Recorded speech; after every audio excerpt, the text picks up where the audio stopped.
बिस्मिल्लाहिर्रहमानिर्रहीम अस्सलाम वालेकुम जी स्टूडेंट्स। आज के हमारे इस लेक्चर में हमने एक्सरसाइज 5.1 फर्स्ट ईयर मैथमेटिक्स का मिसलिनियस सीरीज वाले चैप्टर में से हमारे पास क्वेश्चन नंबर 3 है। इसको सॉल्व करेंगे आसान अल्फाज में। जिस तरह हमने पिछले क्वेश्चन सॉल्व किए थे सेम वही प्रोसेस यहाँ पर अप्लाई हो रहा है। इनको सॉल्व करेंगे आसान अल्फाज में। सबसे पहले हम क्या करेंगे, यहाँ पर एक जुमला लिखेंगे। फिर से मैं लिख लेता हूँ, लेट टी के बी द के, साथ में टी एच लिखेंगे, के टर्म ऑफ द गिवन, ये लिखेंगे ऑफ द गिवन सीरीज। ये जो सीरीज दी गई है इसको हमने सबसे पहले क्या नाम दिया, कोई नाम दिया। क्या नाम दिया हमने, टी के का नाम दे दिया। ठीक, इसके बाद हमारे पास इसको एक फार्मूले के जरिए स्टार्ट करते थे। वो फार्मूला हमारे पास क्या था, इस दफ़ा फिर से लिख लेते हैं। हमारे पास फार्मूला था टी के टर्म, ये सबसे पहले लिखते थे। फिर उसके बाद हमारे पास आगे क्या है, टी के टर्म को लिखने के बाद हमारे पास हम यहाँ पर लिखेंगे फर्स्ट टर्म। जो भी हमारे पास फर्स्ट टर्म होगा उसको हम लिखेंगे। फर्स्ट टर्म ऐड होगा के -1 के साथ, ये मल्टीप्लाई होगा डिफरेंस के साथ। ठीक है, ये हमारे पास फार्मूला है। इस फार्मूले के जरिए हम क्वेश्चन को स्टार्ट करेंगे। तो सबसे पहले हम लिखेंगे टी के, हमने लिख लिया, is equal to first term हमारे पास क्या है, यहाँ पर देखें ये मुकम्मल एक टर्म है, ये मुकम्मल दूसरा टर्म है, ये मुकम्मल तीसरा टर्म है। तो पहला टर्म ऐड हो रहा है दूसरे के साथ, दूसरा ऐड हो रहा है तीसरे के साथ। इसमें जब हम देखेंगे तो एक और दो टर्म इसमें है, दो टर्म इसमें है, दो टर्म इसमें है। ऐसा है कि नहीं, बिल्कुल। हमारे पास फर्स्ट टर्म ये हो गया। ठीक, फर्स्ट टर्म यहाँ पर हम लिखेंगे, फर्स्ट टर्म हमारे पास यहाँ पर क्या है, 1 है, हमने 1 लिखा, प्लस हो रहा है, प्लस का साइन लिखा, के -1 है, के -1 हमने डाल दिया। यहाँ पर मल्टीप्लाई हो रहा है डिफरेंस के साथ। अब डिफरेंस कैसे चेक करेंगे, इसका पहला टर्म ये है, इसका पहला टर्म 2 है कि नहीं, बिल्कुल है। 2 में से 1 माइनस हुआ, हमारे पास क्या रह गया, 1। तो यहाँ पर हम क्या लिखेंगे, 1 लिखेंगे। इसका पहला टर्म ये है, इसका पहला टर्म ये है, 3 में से 2 माइनस हुए 1। ठीक है, तो इन दोनों के बीच में डिफरेंस क्या है, 1 है। इन दोनों के बीच में डिफरेंस क्या है, 1 है। डिफरेंस हमेशा सेम आता रहेगा। यहाँ पर हमने क्लोज कर लिया। अब हमें कैसे मालूम कि इस फार्मूले को हमने 2 दफ़ा इस्तेमाल करना है, 3 दफ़ा। इन टर्म्स को हम देखेंगे, अगर वह एक मल्टीप्लाई हो रहा है दूसरे के साथ, 2 वैल्यूज़ मल्टीप्लाई हो रही है तो 2 दफ़ा हम इस्तेमाल करेंगे। 3 वैल्यूज़ मल्टीप्लाई होंगी तो 3 दफ़ा इस फार्मूले का इस्तेमाल करते जाएंगे। ठीक है, तो इनके मल्टीप्लिकेशन से हम अंदाज़ा लगाएंगे, यहाँ पर 2 ही टर्म मल्टीप्लाई हो रहे तो 2 दफ़ा लगाएंगे। फिर से अब यहाँ पर हम क्या करेंगे, यहाँ पर इसका जो सेकंड टर्म है, सेकंड फार्मूला है, तो हम इसका सेकंड टर्म उठाएंगे। इसका ये हमारे पास क्या है, फर्स्ट टर्म है, तो हम लिखेंगे, यहाँ पर हमने लिखा फर्स्ट टर्म हमारे पास क्या है, 5 है, प्लस का साइन है, के -1 लिखेंगे, मल्टीप्लाई हो रहा है डिफरेंस। इसका सेकंड टर्म ये है, इसका सेकंड टर्म ये है, 8 में से 5 माइनस हुआ, क्या रह गए, 3 रह गए। तो यहाँ पर हम क्या लिखेंगे, 3। ठीक है, इसका सेकंड टर्म ये है, इसका सेकंड टर्म ये है, 11 में से 8 माइनस होंगे, 3 रह जाएगा। ठीक है, तो इन दोनों के बीच में भी डिफरेंस 3 है, इन दोनों के बीच में भी डिफरेंस हमारे पास 3 है। इसको सॉल्व करते जाएंगे। हमारे पास यहाँ पर मैं लिखूंगा टी के इज इक्वल टू, ये जो 1 है हमारे पास इस ब्रैकेट के साथ मल्टीप्लाई हो रहा है तो हम मल्टीप्लाई करवाएंगे। हमारे पास पहला ये वाला 1 हमने लिखा, प्लस का साइन, 1 मल्टीप्लाई बाय के minus plus minus, 1 multiply bye 1। अगला ब्रैकेट लिखेंगे, 5 लिखेंगे, 5 लिखा, प्लस 3k के साथ मल्टीप्लाई होगा, 3k बन जाएगा, प्लस माइनस, -3 1 जार 3। ये हमारे पास इस शक्ल में आ चुका है। ठीक, इसको आगे सॉल्व करेंगे। फिर से हमारे पास क्या है, टी के इज इक्वल टू, अब यहाँ पर ये +1 इसके साथ कैंसिल हो गया, हमारे पास क्या रह गया, सिंपल हमारे पास k रह गया। यहाँ पर क्या है, 3k है और 5 में से यहाँ पर पहले इसको लिख लेते हैं, k ब्रैकेट में लिखेंगे, हमारे पास 3k, 5 में से 3 गए तो हमारे पास +2 रह गया, ये हमने लिख लिया। ये इसके साथ मल्टीप्लाई होगा तो हमारे पास टी के इज इक्वल टू के मल्टीप्लाई बाय 3k, हमारे पास 3k का स्क्वायर बन जाएगा, प्लस और प्लस प्लस 2 मल्टीप्लाई हो रहा है के के साथ, तो ये हमारे पास 2k हो गया। इस तरह हमने जब ये वाला हिस्सा सॉल्व किया तो हमारे पास टी की वैल्यू ये आ चुकी है। तो अब यहाँ पर हम क्या लिखेंगे, हम लिखेंगे लेट, फर्ज करें, let Sn be the sum of n terms, let Sn be the sum of n term of given series। ठीक है, ये बात हमने यहाँ पर लिखी। अब इसी बात को हम अल्फाज में कन्वर्ट करवा देते हैं। इसका मतलब क्या है? इसका मतलब ये है कि S n is equal to, अब क्या लिखना चाहिए? यहाँ पर हम सिग्मा लिखेंगे। हमने सिग्मा लिखा, सिग्मा के ऊपर 9, नीचे क्या आना चाहिए? के इज इक्वल टू 1। यहाँ पर क्या आना चाहिए? टी और के। क्या हमारे पास टी और के की वैल्यू है? टी और के की वैल्यू को हमने यहाँ पर फाइंड आउट किया था, तो टी और के की जगह उसकी वैल्यू हम पुट अप कर देंगे। ये क्या है? नेक्स्ट स्टेप है, आपने इसके नीचे करते जाना है। हमारे पास आएगा S n is equal to, अब यहाँ पर हमने सिग्मा डाल दिया, ठीक, ये सिग्मा हो गया। ऊपर क्या है? n, नीचे क्या है? k is equal to 1। यहाँ पर अब t k की जगह उसकी वैल्यू डाल देंगे, ब्रैकेट में लिख लेते हैं, जो कि है 3k² प्लस 2k। ये हमारे पास वैल्यू है। ये बात क्लियर हो गई।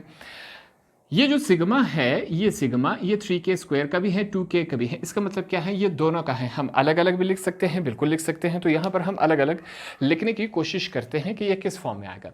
यहाँ पर मैं लिखूंगा S n is equal to, साथ में क्या करेंगे? ये जो नंबर्स हैं इनको मैं सिग्मा के पीछे ले आऊँगा। ये नंबर्स यहाँ पे आ जाएंगे, k² उसी तरफ रह जाएगा, नंबर्स लेफ्ट हैंड साइड पे हमारे पास आ जाएंगे। तो ये बन जाएगा हमारे पास 3, फिर से यहाँ पर हमने सिग्मा बना दिया, ऊपर क्या है? n, नीचे क्या है? k is equal to 1। यहाँ पर क्या रह गया? सिंपली k का स्क्वायर रह गया, ठीक है। कौन सा साइन है? प्लस का साइन है, प्लस लगा दें। 2 को फिर से हम क्या करेंगे? सिग्मा के पीछे ले आएंगे, तो ये हमारे पास यहाँ आ जाएगा। ये लाइन आपके समझाने के लिए थी, ठीक है। यहाँ पर फिर से हम क्या करेंगे? 2 को लिख लेंगे। फिर से हमारे पास क्या आना चाहिए? यहाँ पर सिग्मा आ गया। सिग्मा के ऊपर क्या है हमारे पास? n, नीचे हमारे पास k इज इक्वल टू 1। 2 इस तरफ आया, उस तरफ क्या रह गया? k रह गया। ये बातें क्लियर हो गई। अब यहाँ पर हमने क्या करना है? इनको रेफरेंस देना है, हवाला देना है कि भाईजान हमें एक बात मालूम है, जहाँ पर हमारे पास सिग्मा, ऊपर n, नीचे k इज इक्वल टू 1 और यहाँ पर क्या आ जाए? k का स्क्वायर आ जाए, वो किसके बराबर होता है? वो हमारे पास n प्लस 1 और 2n plus 1 whole divided by 6 के बराबर होता है। ये पहली बात होगी। दूसरा रेफरेंस हम क्या देंगे? दूसरा रेफरेंस हम यहाँ पर देंगे कि अगर हमारे पास सिग्मा, ऊपर क्या होना चाहिए? n, नीचे क्या होना चाहिए? k इज इक्वल टू 1, यहाँ पर k आ जाए तो वो किसके बराबर होता है? n प्लस 1 होल का डिवाइडेड बाय 2। तो यहाँ पर क्या होगा? ये वाला जो हिस्सा है उसकी जगह हम उसकी वैल्यू लिखेंगे, ये वाला जो हिस्सा है उसकी जगह हम उसकी अपनी वैल्यूज़ लिखेंगे। तो यहाँ पर ट्राई करते हैं, हमारे पास ये किस फॉर्म में आया। अब बनेगा यहाँ पर S n is equal to 3 अपनी जगह मौजूद है, मल्टीप्लाई हो रहा है इस सिग्मा की साथ। सिग्मा की जगह उसकी वैल्यू लिखेंगे जो कि है n plus 1, 2n plus 1 whole का डिवाइडेड बाय 6, ये इसके बराबर है। ठीक हो गया। अब आगे क्या है? प्लस 2 है, हम क्या लिखेंगे? प्लस 2 लिखेंगे। हमने प्लस 2 लिखा, सिग्मा की जगह, इस सिग्मा के की जगह उसकी वैल्यू जो कि है हमारे पास, ये इसके साथ मल्टीप्लाई भी हो रहा है, n प्लस 1 होल का डिवाइड हमारे पास क्या है? 2 के बराबर है। ये इस फॉर्म में आया कि नहीं? बिल्कुल आया।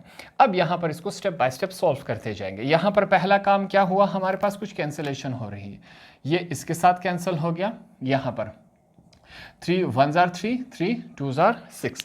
जो रिमेनिंग वैल्यूज़ है वो लिख लेते हैं कि हमारे पास वैल्यूज़ अब क्या रह गई। S n is equal to, यहाँ पर 1 मल्टीप्लाई बाय एन, वही एन ही रह जाता है। यहाँ पर क्या है? n plus 1, 2n plus 1 divided by, नीचे क्या है? सिंपल 2 रह गया क्या नहीं? बिल्कुल रह गया। इस तरफ हमारे पास क्या रह गया? n प्लस 1, ये हमारे पास इस तरफ रह चुका है। रह गया? बिल्कुल रह गया। अब यहाँ पर अगला, अब हमारे पास ये जो मुकम्मल है ये एक वैल्यू बन गई, ये मुकम्मल एक वैल्यू ले गई। हमने क्या करना है? अब कॉमन चूज करना है, ठीक है। हम लिखेंगे टेकिंग कॉमन। गौर करें इसमें हमारे पास कॉमन क्या आ रहा है? अगर हम गौर करें इसमें हमारे पास कॉमन, यहाँ पर मैं लिखने की कोशिश करता हूँ n प्लस 1, n प्लस 1 यहाँ पर भी मौजूद है, n प्लस 1 हमारे पास यहाँ पर भी मौजूद है, तो इसको हम एज अ कॉमन ले सकते हैं, बिल्कुल ले सकते हैं। यहाँ पर हमने इसे एज अ कॉमन चूज़ किया। फिर से S n is equal to, हमने क्या किया? कॉमन लिया, n+1, ये हमारे पास कॉमन हमने लिया। पीछे चेक करते हैं क्या रहता है, ठीक है। ये हमने लिखा, इस वैल्यू में से ये बाहर आ गया, ये रह गया क्या नहीं, बिल्कुल रह गया। हम लिखेंगे 2n+1 डिवाइडेड बाय 2, रह गया क्या नहीं। दूसरी तरफ हमारे पास क्या है, प्लस है, ये मुकम्मल बाहर आ गया, यहाँ पर कॉमन हमने ले लिया, यहाँ पर क्या बचा, कुछ नहीं। मैथमेटिक्स में जहाँ पर कुछ नहीं बचता वहाँ पर हम क्या लिखते हैं, 1, हमने 1 लिख लिया। ये हमारे पास इस शक्ल में आ गया। ये बात क्लियर हो गई। अब यहाँ पर हम क्या करेंगे, यहाँ पर फिर से हमने एलसीएम लेना है, ठीक।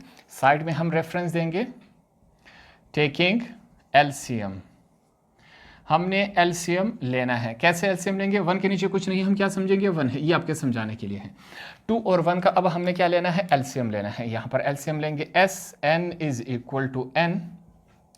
n+1, ठीक। दूसरी तरफ यहाँ पर 2 और 1 का एलसीएम हमारे पास क्या आया, 2 आया।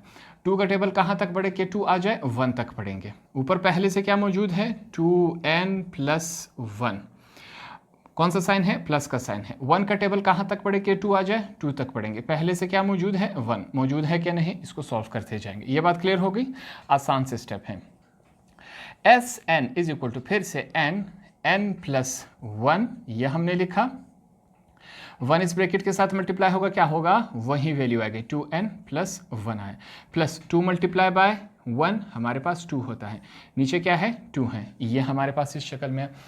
इन दोनों को आपस में ऐड करवा लेते हैं, देखते हैं क्या आता है। SN = n, ठीक। हमारे पास n+1, फिर चेक करते हैं, 2n लिखेंगे, हमने 2n लिखा, प्लस 1 + 2 कितना होता है, 3 होता है। नीचे हमारे पास क्या है, 2 है। ये हमने इस फॉर्म में लिख लिया। यहाँ पर एक लास्ट स्टेप कर लेते हैं। लास्ट स्टेप हमारे पास क्या है, हम लिखेंगे SN = ये जो ऊपर वाला है, ऊपर वाले के साथ मल्टीप्लाई होगा तो ये बन जाएगा हमारे पास n+1, 2n+3, ठीक, ब्रैकेट क्लोज। नीचे हमारे पास एज अ होल 2 आ जाएगा। ऊपर वाला ऊपर के साथ मल्टीप्लाई हुआ, नीचे हमारे पास 2 था, तो ये हमारे पास क्या हुआ, इसका फाइनल आंसर है। इस तरह हमने क्वेश्चन नंबर 3 को आसान अल्फाज में सीखा, समझा, इसको सॉल्व किया। होप आपको ये वाला क्वेश्चन भी आसानी से समझ आ गया होगा।